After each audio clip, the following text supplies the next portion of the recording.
চিড়িয়াখানায় সব বাচ্চা নিয়ে উপভোগ করার জন্য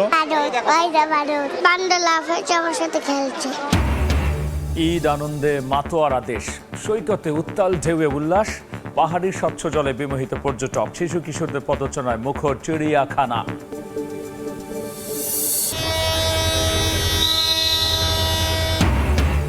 ঈদের তৃতীয় দিনেও রেল, বাস, লঞ্চে ভিড়। নারীর টানে রাজধানী ছাড়ছে মানুষ, ভোগান্তি এড়াতে আগে ভাগেও ফিরছেন অনেকে। নিষ্ঠার সঙ্গে খাল খননের নির্দেশ স্থানীয় সরকার মন্ত্রীর, অভিযোগ পেলে নেওয়া হবে ব্যবস্থা। জাতি হিসেবে এগিয়ে যেতে শৃঙ্খলা ধরে রাখার জোর। মধ্যপ্রাচ্য অস্থিরতায় ওমরা পালনে গিয়ে সৌদিতে আটকা প্রায় 40,000 বাংলাদেশি। অর্থ সংকটে বিপাকে, ঝুঁকিতে শ্রমবাজার ও রেমিট্যান্সে বড় ধাক্কার শঙ্কা। ইরানি মিসাইলে হতবাক ইসরায়েল, সৌদি আমিরাতেও হামলা, তেহরানে বোমা বর্ষণ। ট্রাম্পের হুমকির পর মধ্যপ্রাচ্যের জ্বালানি স্থাপনায় আক্রমণের হুঁশিয়ারি।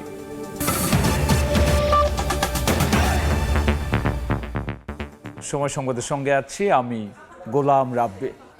ঈদ আনন্দে মাতোয়ারা গোটা দেশ, পরিবার পরিজন নিয়ে সবাই ছুটছেন বিনোদন কেন্দ্রগুলোতে।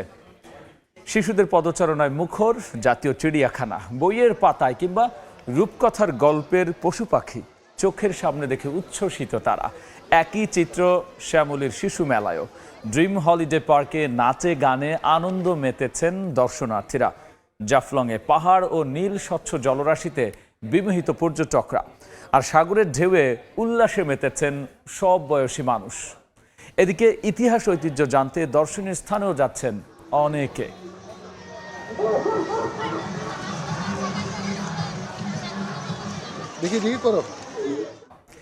এই মুহূর্তে মিরপুরে জাতীয় চিড়িয়াখানায় আছেন সহকর্মী মাইমুনা হায়দার চৌধুরী, চট্টগ্রাম চিড়িয়াখানায় আছেন পার্থপ্রতিম বিশ্বাস, নরসিংদীর ড্রিম হলিডে পার্কে শাহিন আলম, আর নওগাঁর পাহাড়পুরে MR রকি এবং কক্সবাজারে সুজাউদ্দিন রুবেল।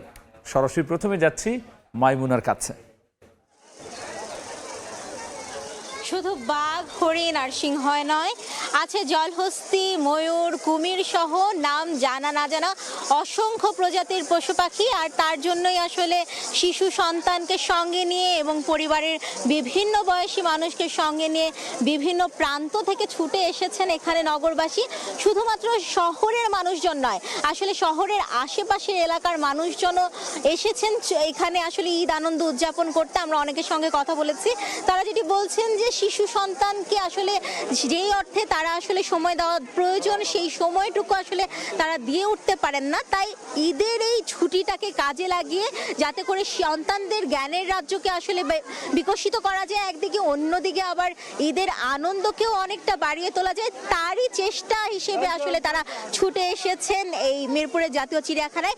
আমরা দেখেছি যে শিশুরা আসলে বেশ উচ্ছ্বসিত। আপনারা দেখতে পাচ্ছেন বাবার কাঁধে চড়ে আসলে তারা চেষ্টা করছেন, যেহেতু বিভিন্ন পশু পাখি আসলে তাদের নিজেদের মতো করে থাকে, সেই পশু পাখিকে যদি আসলে কিছুটা দেখা যায়, তাদের সঙ্গে পরিচিত হওয়া যায় এবং তাদের আসলে জ্ঞানের যে সীমা সেটিকে আরো বিস্তৃত করা যায়, তারই চেষ্টা হিসেবে আসলে এখানে ছুটে এসেছেন পরিবারের সদস্যদেরকে নিয়ে বিভিন্ন বয়সী মানুষজন।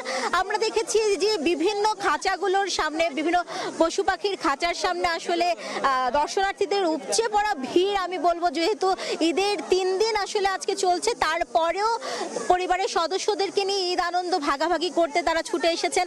এই মুহূর্তে আমরা দেখতে পাচ্ছি যে আসলে বেশ অনেক মানুষ তারা যেটি চেষ্টা করছেন বিভিন্ন ধরনের পশু পাখির সঙ্গে ঈদের আনন্দ যাতে করে আরো অনেকটা বেড়ে যায়, এবং সবকিছু মিলিয়ে এইখানে এসে তারা বেশ উচ্ছ্বসিত। পরিবারের ছোট্ট সোনামণির উচ্ছ্বাস দেখে আসলে বড়রাও অনেক বেশি আনন্দিত, এবং যার ফলেই হচ্ছে আসলে ঈদের আনন্দ আরো অনেক বেশি বেড়ে গেছে। আমরা দেখছি যে সব পরিবারের ছোট সন্তানটিকে নিয়ে, বিভিন্ন বয়সী মানুষজনকে নিয়ে বিভিন্ন জায়গা থেকে ছুটে এসেছেন মিরপুরের এই জাতীয় চিড়িয়াখানায়, তারই খবর জানাছিলাম। এই মুহূর্তে চট্টগ্রামে আমার অন্য এক সহকর্মী পার্থর কাছে চলে যাব সেখানকার খবর জানতে।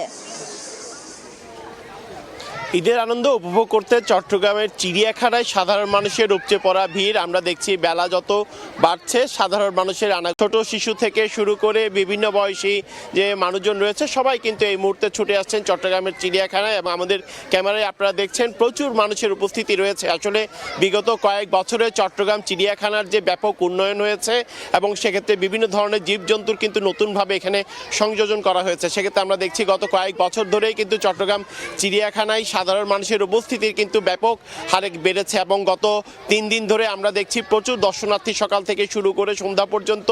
শুধু চট্টগ্রামের এই আশেপাশে মানুষজনই নয়, আমরা দেখছি বিভিন্ন জায়গা থেকে প্রচুর মানুষ কিন্তু এখানে আসছেন শুধুমাত্র চিড়িয়াখানার যে সৌন্দর্য বা এখানে যে জীবজন্তু রয়েছে সেগুলো কিন্তু তারা দেখার জন্য। বিশেষ করে চট্টগ্রাম চিড়িয়াখানায় যে বাঘ এবং সিংহ দেখার প্রতি মানুষের, সাদা বাঘ দেখার প্রতি সাধারণ মানুষের আকর্ষণ কিন্তু সবচেয়ে বেশি, সেটি কিন্তু আমরা দেখছি। এবং বিভিন্ন ধরনের যে জীবজন্তু এখানে রয়েছে সেগুলো কিন্তু আমরা গত কয়েক বছরে কিন্তু অনেক বেশি বাড়ানো হয়েছে।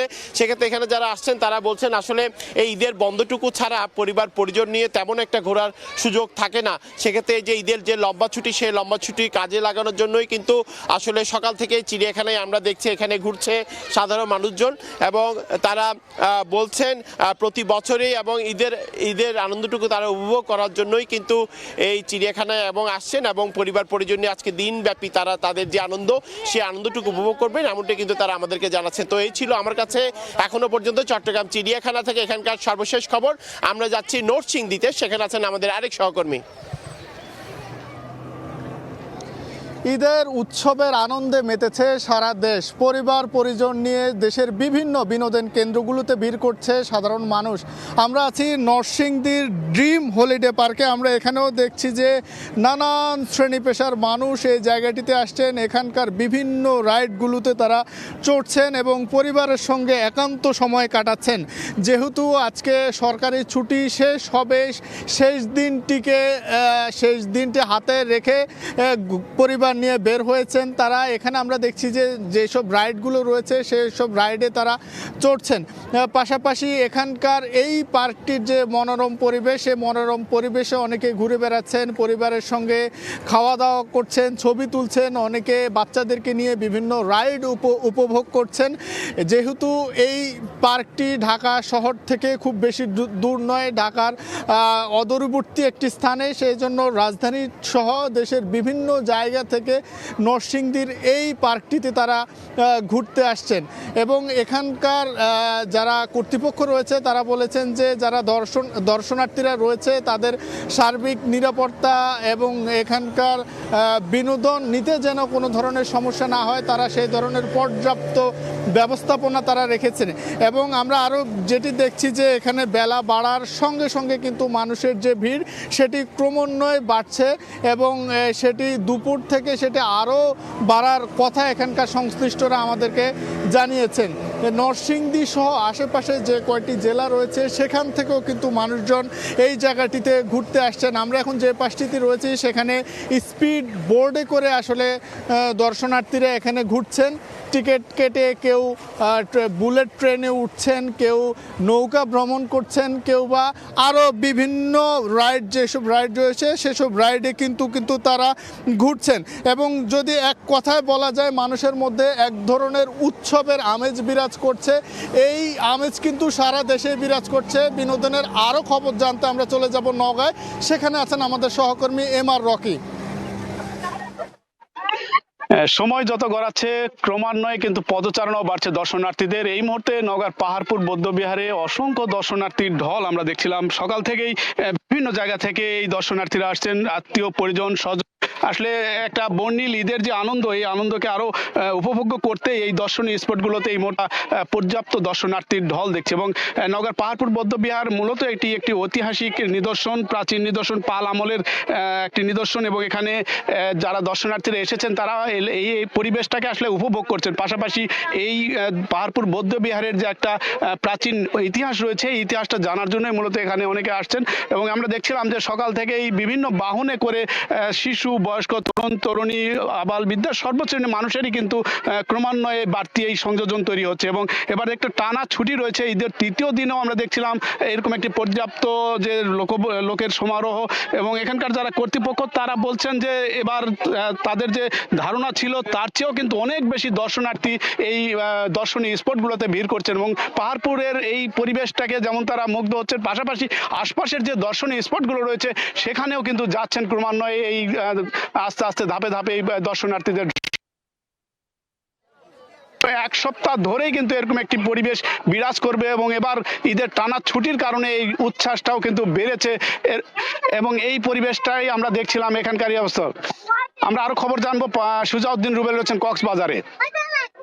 সকাল থেকে লক্ষ্য পাচ্ছি সমুদ্র সৈকতের যে 3টি পয়েন্ট রয়েছে, 3টি পয়েন্টে বিশেষ করে 3 কিলোমিটার লাবণী, সুগন্ধা, কলাতলি, এই 3টি পয়েন্টে বিপুল সংখ্যক পর্যটক। গত 2 দিনে যে পরিমাণ পর্যটকের আগমন হয়েছে তার দ্বিগুণ পর্যটক এখন কক্সবাজারে অবস্থান করছে। বেলা বাড়ছে, পর্যটকের চাপ বাড়ছে, কিন্তু কোনোভাবেই কমছে না। আমরা লক্ষ্য করছি 3টি পয়েন্ট দিয়ে দলে দলে পরিবার পরিজন বা নানাভাবে পর্যটকরা বালিয়াড়ি পেরিয়ে যে চেয়ারের সারি রয়েছে সেই চেয়ারের সারিকে ডিগিয়ে নোনা জলে নেমে পড়েছে এবং নোনা জলে নেমে তারা আনন্দ আর হই হুল্লোড় করছে। বিশেষ করে ঢেউ, একের পর এক ঢেউ উকুলে আঘাত করছে এবং সেই ঢেউতে অনেকে টিউব দিয়ে গা ভাসিয়ে আনন্দ করছে, আবার অনেকেই আমরা লক্ষ্য করছি পরিবার পরিজনকে পানি ছিটিয়ে একে অপরকে যে আনন্দ উদযাপন, ঈদ আনন্দ উদযাপন সেটি করছে। বেলা বাড়ছে, পর্যটকের আগমন বাড়ছে। আমরা লক্ষ্য করছি সমুদ্র সৈকতে যে সাগরটি রয়েছে, সাগরটির আসলে পা ফেলার জায়গা নেই, 3 ধরনের ঠাঁই নেই। বিশেষ করে একে অপরের সঙ্গে ধাক্কা খাচ্ছে, এই ধরনের দৃশ্যগুলো আমরা লক্ষ্য করছি। অনেক সময় তর্কাতর্কিতেও জড়িয়ে পড়ছে, যেহেতু মানুষের বিপুল সংখ্যক মানুষ সমুদ্র সৈকতে তারা সমুদ্র স্নান করছে। বেশিরভাগ যেহেতু তীব্র গরম, সেই গরম থেকে আসলে বাঁচার জন্য মানুষজন সাগর পাড়ে যে নোনা জল রয়েছে সে নেমে পড়ছে, সেই নোনা জল থেকে উঠছে না, বরঞ্চ যারাই আসছে তারাই সাগরের নোনা জলে নেমে পড়ছে। তবে শীত মৌসুমে যে সাগরের যে মাত্রা বা সাগরের যে পরিস্থিতি ছিল সেটি অনেকটাই এখন একটু উত্তাল। তার কারণে লাইফগার্ড কর্মীরা সতর্ক রয়েছে, তারা টাওয়ার এবং বালিয়াড় থেকে শুরু করে সাগরের যে পানি রয়েছে সেখানে পর্যন্ত নিরাপত্তা দিয়ে যাচ্ছে। অন্যদিকে টুরিস্ট পুলিশও পর্যাপ্ত নিরাপত্তা ব্যবস্থা নিয়েছে বলে জানিয়েছে। তো এই ছিল আমার কাছে সৈকত থেকে সব শেষ। বিভিন্ন দর্শনীয় স্থান থেকে ঈদ আনন্দের খবর জানাচ্ছিলেন আমাদের সহকর্মীরা। এদিকে প্রিয়জনের সঙ্গে ঈদ উদযাপন করতে আজও ঢাকা ছাড়ছে মানুষ। অন্যদিকে ছুটি শেষে অনেকেই ফিরছেন কর্মব্যস্ত নগরীতে। আর সে খবর জানাতে এই মুহূর্তে কমলাপুর রেল স্টেশনে আছেন সহকর্মী আত্তজুর রহমান এবং গাবতলী বাস টার্মিনালে আছেন সামদানি প্রত্যয়। সরাসরি প্রথমে যাচ্ছি আত্তজের কাছে। স্বজন পরিবার প্রিয়জনের সঙ্গে ঈদ আনন্দ উল্লাসের সঙ্গে ঈদ উদযাপন করে এবার ঢাকায় ফিরছেন কর্মব্যস্ত মানুষ। জীবিকার তাগিদে, জীবনের তাগিদে সবাই যার যার কাজ করতে কাজ নিয়ে ঢাকায় ফিরছেন তারা।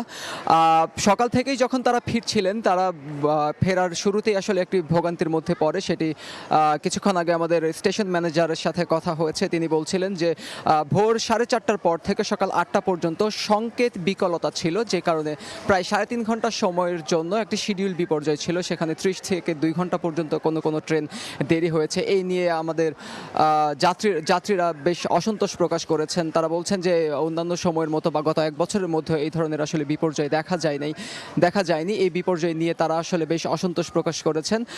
অনেকেই আসলে ঈদের ছুটি কাটিয়ে ঈদের ছুটির শেষ দিনে ঢাকায় ফিরছেন।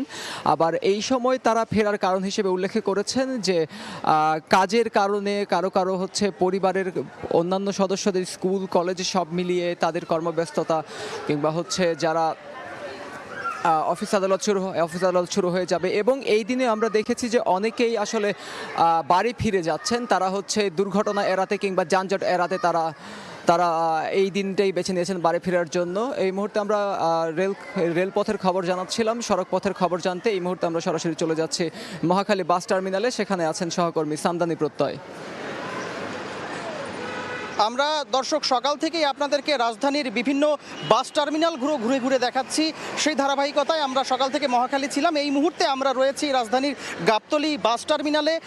এই মুহূর্তে আমরা যদি গাবতলীর সার্বিক অবস্থা বলি, সেই ক্ষেত্রে আমরা দেখতে পাচ্ছি যে গাবতলীতে কিন্তু যাত্রীর চাপ বেশ কম এবং একই সঙ্গে এখানে যানবাহনের সংখ্যাও স্বাভাবিক দিনের তুলনায় অনেকখানি কম। আজ ঈদের ছুটির শেষ দিনে এখানে যাত্রীর সংখ্যা কম রয়েছে। তবে এখানে যারা বাস সংশ্লিষ্ট রয়েছেন তারা আমাদেরকে বলছিলেন যে উত্তরবঙ্গগামী যে যাত্রীরা রয়েছেন তারা আজ সকালই এখানে চলে এসেছেন এবং সকালবেলায় এখান থেকে উত্তরবঙ্গগামী বেশ কয়েকটি বাস ছেড়ে গেছে এবং আজকে রাতে তাদের বাসের বেশ ভালো বুকিং রয়েছে এবং তারা প্রত্যাশা করছেন যে উত্তরবঙ্গ থেকে আজ রাতে যে বাসগুলো ছেড়ে আসবে সেই বাসগুলোকে তারা যাতে সুন্দরভাবে সেই বাসগুলোকে ঢাকায় তারা ফিরিয়ে আনতে পারেন কোনো রকমের কোনো অনাকাঙ্ক্ষিত ঘটনা ছাড়া, সেটি নিয়ে তারা কাজ করছেন। একই সঙ্গে এখানে আমরা বাস সংশ্লিষ্টদের সঙ্গে কথা বলে একটি বিষয়ে জানতে পারলাম, সেটি হচ্ছে যে তারা তেল নিয়ে অভিযোগ করছিলেন। তারা জানাচ্ছিলেন যে তারা বিভিন্ন প্রান্তে যখন তারা যাচ্ছেন সেখানে তারা তেল পাচ্ছেন না ঠিকমতো, বিভিন্ন পেট্রোল পাম্প বন্ধ রয়েছে, এই অভিযোগগুলো তারা রয়েছে। একই সঙ্গে আমরা যখন সকালে মহাখালী গিয়েছিলাম সেখানেও আমরা বাসের যারা সংশ্লিষ্ট রয়েছেন তাদের সঙ্গে কথা বলে আমরা জানতে পেরেছিলাম যে তারাও তেল নিয়ে অভিযোগ করছেন যে সরকার থেকে রেশনিং তুলে দেওয়া হলেও বিভিন্ন পেট্রোল পাম্প বন্ধ রয়েছে এবং পেট্রোল পাম্পগুলোতে গেলে তারা তাদের চাহিদা মতো তেল পাচ্ছে না। এই অভিযোগটি আমাদেরকে কিন্তু বাস সংশ্লিষ্টরা আমাদেরকে জানাচ্ছিলেন। একই সঙ্গে আমরা এখানে যাত্রীদের সঙ্গে কথা বলছিলাম।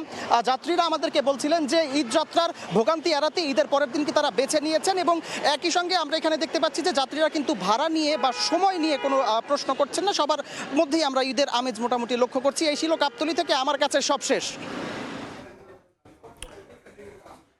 ঈদে ঢাকা ফেরা মানুষের খবর নিয়ে আমরা সরাসরি ছিলাম গাবতলী এবং কমলাপুর রেল স্টেশনে। খাল খনন কর্মসূচিতে কোনো অনিয়ম সহ্য করা হবে না বলে সাফ জানিয়েছেন স্থানীয় সরকার মন্ত্রী মির্জা ফখরুল ইসলাম আলমগীর। সকালে ঠাকুরগাঁও সদর উপজেলায় খাল খনন কার্যক্রমের উদ্বোধন শেষে এই কথা বলেছেন তিনি। মব জাস্টিস প্রতিরোধে সরকারের কঠোর অবস্থানের কথাও এ সময় তুলে ধরেছেন মন্ত্রী। এ সময় পানি সম্পদ মন্ত্রণালয়ের প্রতিমন্ত্রী ফরহাদ হোসেন আজাদ, ঠাকুরগাঁও জেলা প্রশাসক, পুলিশ সুপার ও পানি উন্নয়ন বোর্ডের প্রধান প্রকৌশলী উপস্থিত ছিলেন।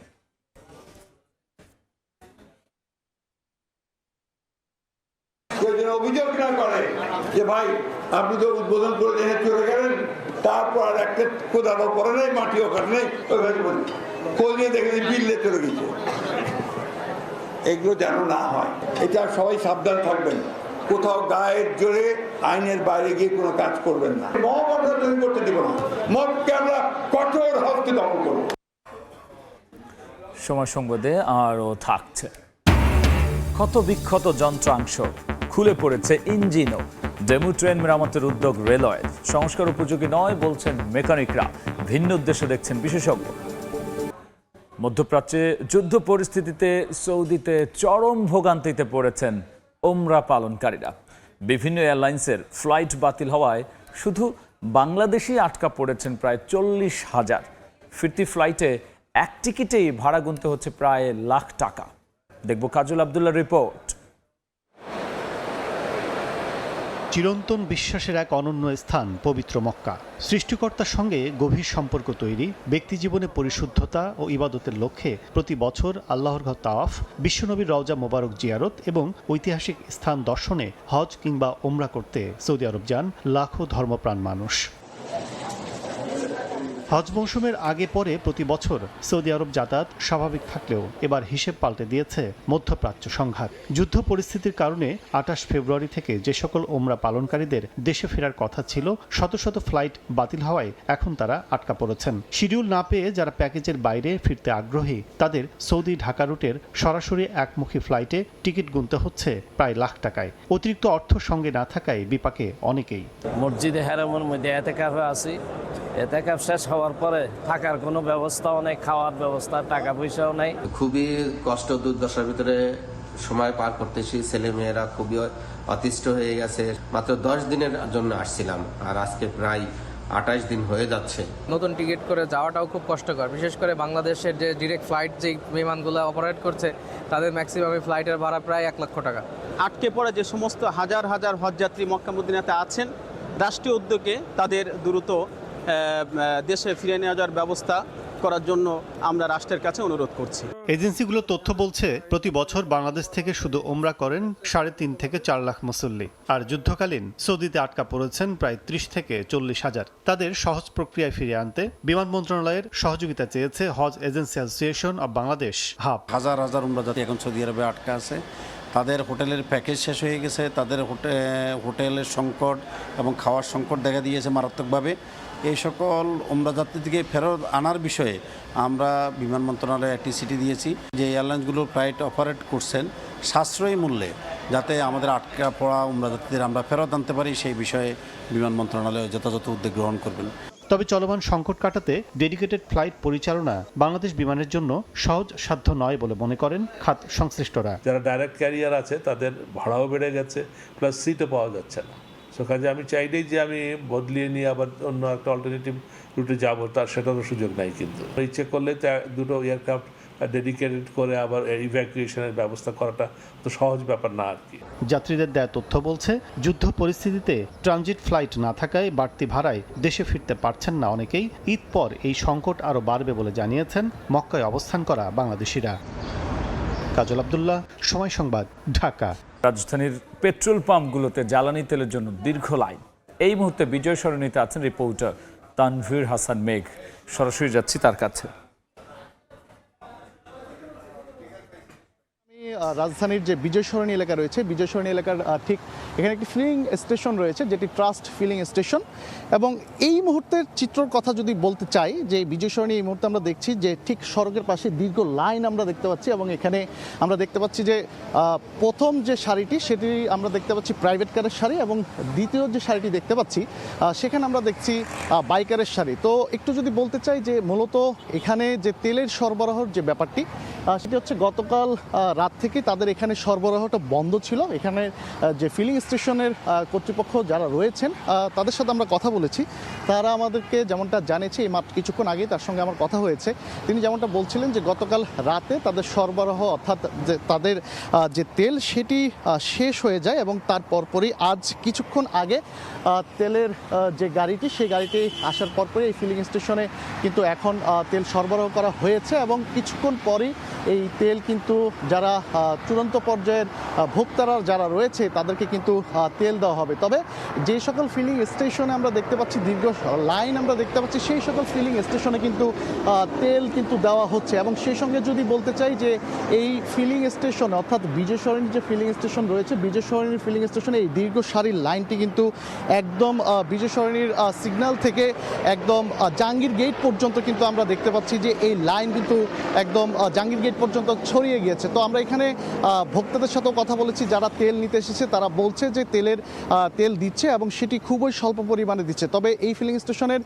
যারা কর্তৃপক্ষ রয়েছেন তারা বলছেন যে যতক্ষণ পর্যন্ত তেলের সরবরাহ থাকবে ততক্ষণ পর্যন্ত তারা চূড়ান্ত ভোক্তাদেরকে তেল দিবে। তো এই ছিল আমার কাছে রাজধানীর বিজয় সরণি ফিলিং স্টেশন থেকে সর্বশেষ। তেলের পাম্পে দীর্ঘ সারি বাইক গাড়ির, এবং সে বিষয়ে সবশেষ নিয়ে আমরা সরাসরি ছিলাম বিজয় সরণিতে। এবার বাণিজ্যের সংবাদ।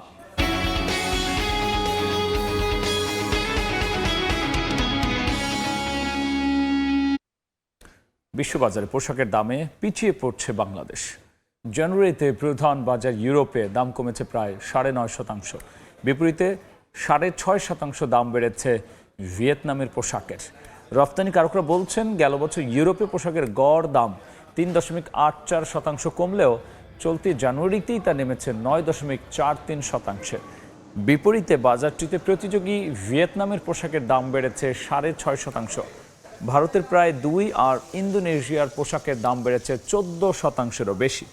জ্বালানি সংকটে ব্যবসার খরচ বেড়েছে জানিয়ে রপ্তানিকারকরা বলছেন কারখানা সচল রেখে উৎপাদন যেমন ধরে রাখতে হচ্ছে, তেমনি প্রতিযোগিতায় টিকে থাকতে বিক্রি করতে হচ্ছে কম দামে। এই অবস্থায় সবচেয়ে বড় রপ্তানি গন্তব্য ইউরোপে যেন বাজার ক্ষতিগ্রস্ত না হয়, সেজন্য নিজস্ব কাঁচামাল উৎপাদন সক্ষমতা বাড়ানোর তাগিদ দিয়েছেন অর্থনীতিবিদরা। ভাঙারি হিসেবে বিক্রির পরিকল্পনা থেকে সরে এসে হঠাৎ বিকল ডেমো ট্রেন মেরামতের উদ্যোগ নিয়েছে রেলওয়ে। মেকানিকদের মতে দীর্ঘদিন খোলা আকাশের নিচে পড়ে থাকায় ডেমোগুলো সংস্কার অযোগ্য। বিকল ডেমো সচল করা সম্ভব নয় জেনেও ঠিকঠাক করার উদ্দেশ্য নিয়ে প্রশ্ন তুলেছেন বিশেষজ্ঞ। নাজমুস সালেহের রিপোর্ট। এ যেন ট্রেনের ভাগাড়। দেখে মনে হবে রেলের স্ক্র্যাপ পড়ে আছে বিশাল এলাকা জুড়ে, অথচ এগুলোই 650 কোটি টাকায় কেনা স্বপ্নের ডেমো। 2014 সালে স্বল্প দূরত্বের যাত্রীদের সেবা দিতে চীন থেকে কেনা হয় 20টি ডেমো। বছর না যেতেই বিকল হতে শুরু করে ডেমোগুলো। কয়েক বছরের মধ্যে বিকল হয়ে যায় 20টি ডেমো। সংশ্লিষ্টরা বলছেন বাংলাদেশের আবহাওয়ার উপযুক্ত নয় এসব ডেমো ট্রেন, তবুও কেনা হয়েছে। নেই ডেমো মেরামতের ওয়ার্কশপ কিংবা মেকানিকদের প্রশিক্ষণ, যন্ত্রাংশ মেলে না বাজারে। পার্টস বেশিরভাগ নষ্টই হয়ে গেছে, এগুলা মেরামত করার মতো অবস্থায় নাই। স্পেয়ার পার্টস বিদেশ থেকে আমদানি করতে হয়। মেরামতের সক্ষমতা না থাকা ও অলাভজনক হওয়ায় বছর দুয়েক আগে ডেমো আর না চালানোর সিদ্ধান্ত হয়। ফলে তা ভাঙাড়ে হিসেবে বিক্রির পরিকল্পনা ছিল রেলওয়ের। রেলওয়ে মহাপরিচালক বলছেন, ভাঙাড়ি হিসেবে পর্যাপ্ত অর্থ লাভের সম্ভাবনা না থাকায় ডেমো মেরামতের উদ্যোগ নেওয়া হয়েছে। এটা আসলে ভাঙাড়ি করে খুব একটা লাভ হবে না, কারণ যে বডিগুলো এগুলো আসলে ফাইবার, আমরা মেরামত করে এটা চালু করার বিষয়ে আমরা একটা উদ্যোগ নিচ্ছি আর কি। ডেমো ট্রেন সচল করা সম্ভব নয় জানার পরও এ খাতে অর্থ বিনিয়োগে ভিন্ন উদ্দেশ্য আছে বলে মত এই বিশ্লেষকের। নতুন করে যে আমরা আবার এটাকে মেরামত করব, আমরা কি আসলেও ডেমো চালাতে পারবো? কাউকে সুবিধা দেওয়ার জন্য আপনি আবার ডেমোটাকে ঠিক করতে চাচ্ছেন কিনা, কারণ এটা কিন্তু ওপেন টেন্ডারে আপনি ঠিক করার মতন প্রস্তাবও দিতে পারবেন না। রেলওয়ের তথ্য বলছে শুরু থেকে নিষ্ফল এই প্রকল্প, এমনকি সচল থাকার বছরগুলোতে উঠত না তেল খরচও। নাজমুস সালেহী, সময় সংবাদ, ঢাকা। দেখছেন সময় সংবাদ। ডোনাল্ড ট্রাম্পের হুমকির পর মধ্যপ্রাচ্যের জ্বালানি স্থাপনায় হামলার হুঁশিয়ারি দিয়েছে ইরান। নিজেদের বিদ্যুৎ কেন্দ্রে হামলা চালানো হলে হরমুজ প্রণালী সম্পূর্ণ বন্ধ করে দেওয়ারও ঘোষণা দিয়েছে তেহরান। 48 ঘন্টার মধ্যে হরমুজ প্রণালী পুরোপুরি খুলে না দিলে ইরানের বিদ্যুৎ কেন্দ্র নিশ্চিহ্ন করে দেওয়ার যে হুমকি দিয়েছেন মার্কিন প্রেসিডেন্ট ডোনাল্ড ট্রাম্প, তার পাল্টা হুমকি এসেছে তেহরানের পক্ষ থেকেও। স্থানীয় সময় রোববার ইরানের পার্লামেন্ট স্পিকার মোহাম্মদ বাঘের গালিবাফ বলেন, ইরানের অবকাঠামোতে হামলা হলে মধ্যপ্রাচ্যের জ্বালানি স্থাপনাগুলো গুড়িয়ে দেওয়া হবে, প্রতিশোধমূলক পদক্ষেপ হিসেবে বাড়িয়ে দেওয়া হবে তেলের দাম। সংবাদ। যুদ্ধ পরিস্থিতির মধ্যেই পাকিস্তান সুপার লিগ PSL খেলতে গেলেন বাংলাদেশের 4 ক্রিকেটার। ভোরে এমিরেটস এয়ারলাইন্সের ফ্লাইটে পাকিস্তানের উদ্দেশ্যে দেশ ছেড়েছেন মুস্তাফিজ, নাহিদ রানা, শরীফুল এবং পারভেজ হোসেন ইমন। নিজের সামাজিক যোগাযোগ মাধ্যমের অ্যাকাউন্টে ছবি দিয়ে PSL-এ যাওয়ার কথা নিশ্চিত করেছেন ক্রিকেটাররা নিজেই। এর মাঝে লাহোরে কালান্দার্সের হয়ে খেলবেন মুস্তাফিজ এবং ইমন, আর পেশোয়ার জালমির স্কোয়াডে আছেন নাহিদ এবং শরীফুল। বাংলাদেশ থেকে এই মৌসুমে 6 ক্রিকেটার খেলবেন PSL-এ। নাহিদ শরীফুলের সঙ্গে জালমির জার্সিকে জড়াবেন তানজিদ হাসান তামিম। আর PSL নতুন ফ্রাঞ্চাইজি পিন্ডিজের হয়ে খেলার কথা রয়েছে রিশাদ হোসেনের। সময় সংবাদের শীর্ষ সংবাদ জানিয়ে দিচ্ছে আরও একবার। বান্দর লাভ হয়েছে, আমার সাথে খেলছে। আমি জিরাফ দেখছি, বান্দর দেখছি, অনেক ভালো লাগতেছে। ঈদ আনন্দে মাতোয়ারা দেশ, সৈকতে উত্তাল ঢেউয়ে উল্লাস, পাহাড়ি স্বচ্ছ জলে বিমোহিত পর্যটক, শিশু কিশোরের পদচারণায় মুখর চিড়িয়াখানা। ফিলিং স্টেশনে তেলের জন্য দীর্ঘ লাইন, রাজধানী কিছু পাম্পে সরবরাহ না পাওয়ার অভিযোগ। নিরাপত্তা নিশ্চিতে প্রশাসনকে চিঠি ওনার্স অ্যাসোসিয়েশনের। এবং নিষ্ঠার সঙ্গে খাল খননের নির্দেশ স্থানীয় সরকার মন্ত্রীর। অভিযোগ পেলে নেওয়া হবে ব্যবস্থা, জাতি হিসেবে এগিয়ে যেতে শৃঙ্খলা ধরে রাখায় জোর।